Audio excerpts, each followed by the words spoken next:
We are the Gujarat Technological University. Since its inception over a decade ago, GTU has been empowering young and curating minds to realize their true potential. Over 4 lakh inspired students are enrolled with one of the premier academic universities in India. With more than 450 affiliated colleges in its fold operating across 5 zones of the state, GTU, the International Innovative University, your place to move forward.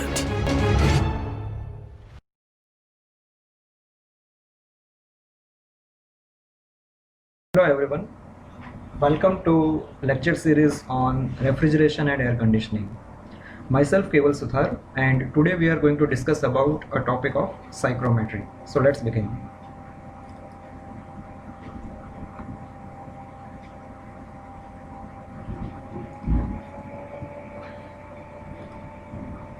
So today we are going to study about psychrometry and psychrometric processes.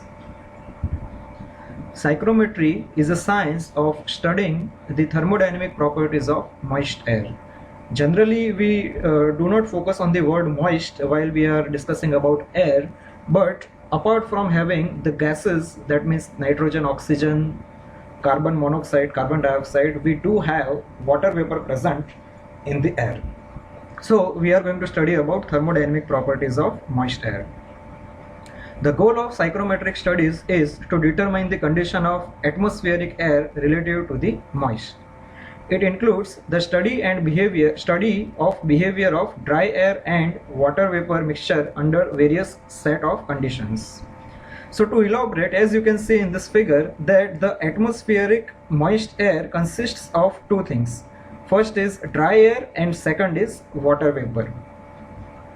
So before going into details of properties of psychrometry, we will first study about Dalton's law of partial pressure. The statement of this law is the total pressure exerted by the mixture, that is moist air, is equal to sum of partial pressure in pressures which each constituent would exert if it occupies the same volume. So to explain this statement, let us say that this atmospheric moist air is having a pressure of P. Let us say this is having PA and this is having the value of pressure as PV. So P will be equal to PA plus PV. That is the statement of Dalton's law. The proof here is, first of all, the moist air can be considered to behave as an ideal gas, since both dry air and water vapor present in the atmosphere are at very low partial pressure, and at this partial pressure they behave as a perfect gas. So the idea behind this is, when the pressure is very low, then these two, dry air and water vapor, can be considered as perfect gases. So once we use the perfect gas, then we can use the ideal gas equation. That is, for dry air we can write down PAVA is equal to NART, and in which Na can be made a subject, which is actually the number of moles of dry air. So Na is equal to PAVA upon RT. Similarly, the way we define it for dry air, we can also write down equation for the water vapor in the similar way, in which PVVV is equal to NVRT, and NV is made a subject, that is PVVV upon RT, and the same nomenclature also applies here. And here the dry air and water vapor each occupies the same total volume, so volume will not get changed. However, the number of moles will be combination of the two, that is N is equal to total number of moles is equal to moles of dry air and moles of water vapor.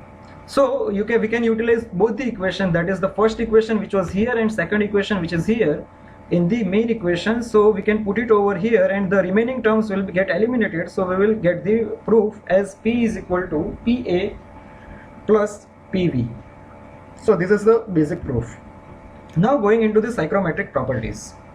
First is the dry bulb temperature, that is DBT.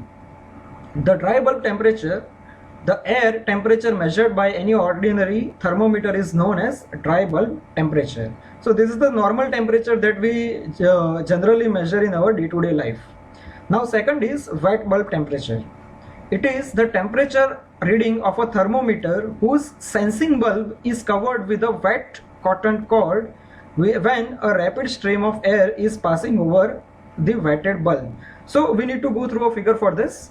So this is the psychrometer or wet bulb thermometer, in which the first left hand side thermometer is the dry thermometer, and on the right hand side we have wet thermometer, where here the sensing bulb is covered with the wet cotton. Okay, so this will measure the wet bulb temperature.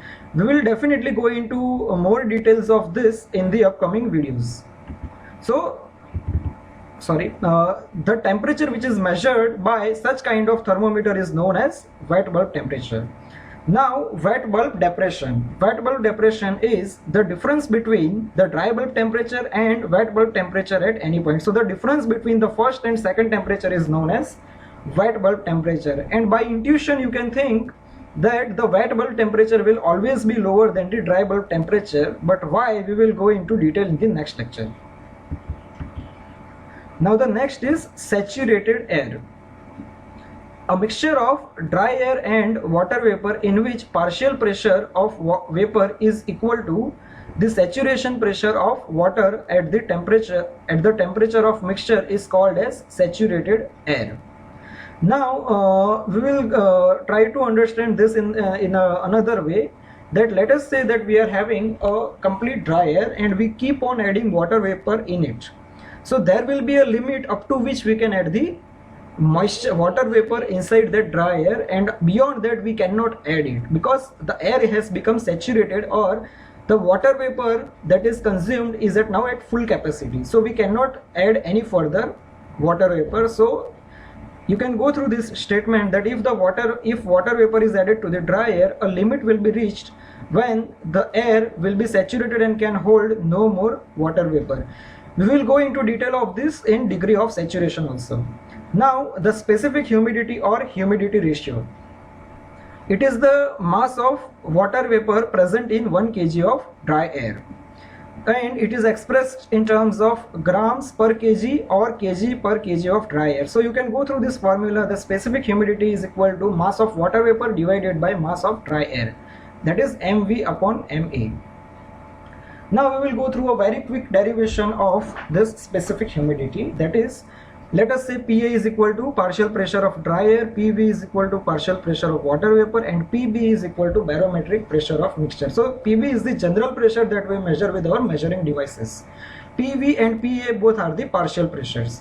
Now the same formula, that is the gas equations, are applied for both. The third one is the Dalton's partial pressure law. So from the first equation we can make Ma as a subject, in the second equation we can make Mv as a subject, and we obtain these two equations. Then the definition of W, that is specific humidity W, is equal to Mv upon Ma. That is Mv upon Ma, which is taken from these two values. So we can eliminate, first of all we can eliminate the volume, then we can eliminate the temperature, and we will be left with PV Ra upon Pa Rv. Ra is the gas constant for the dry air and Rv is the gas constant for the water vapor. Those values are put here. So we are getting this value. 0.622 is the ratio of these two numeric values. Now instead of Pa, I have written Pb minus Pv, which is from this equation. From Dalton's partial pressure law I have written this. So this is the important equation for specific humidity. Now next is absolute humidity or vapor density. It is the mass of water vapor present in the 1 meter cube of dry air, and it is expressed as gram per meter cube or kg per meter cube of dry air. So these are the nomenclatures, and Ma is equal to rho V into Va. This is the basic equation of density, and the same is applied for the water vapor. The first is for dry air and second is for the water vapor. So we are taking the ratio of Mv upon Ma, which is the from this equation. So however, W is rho V upon rho A. From where W is coming? It is coming from Mv upon Ma. So W is here, so the value of rho V is equal to W upon W into rho A. Now we will continue with this gas equation for dry air. Instead of Va, we can put 1 upon rho A, which is equal to MaRATA, and we are considering it to have 1 kg. So here we have omitted the value of MA. So we have made rho V as a subject. However, from the previous equation we have rho V is equal to W into rho A. So I have put here, and then instead of rho A I have written this. That is from this equation.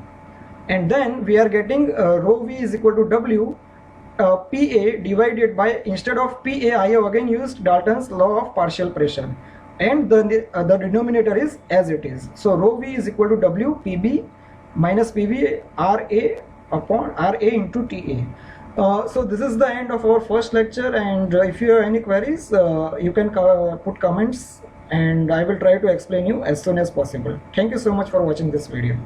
See you soon.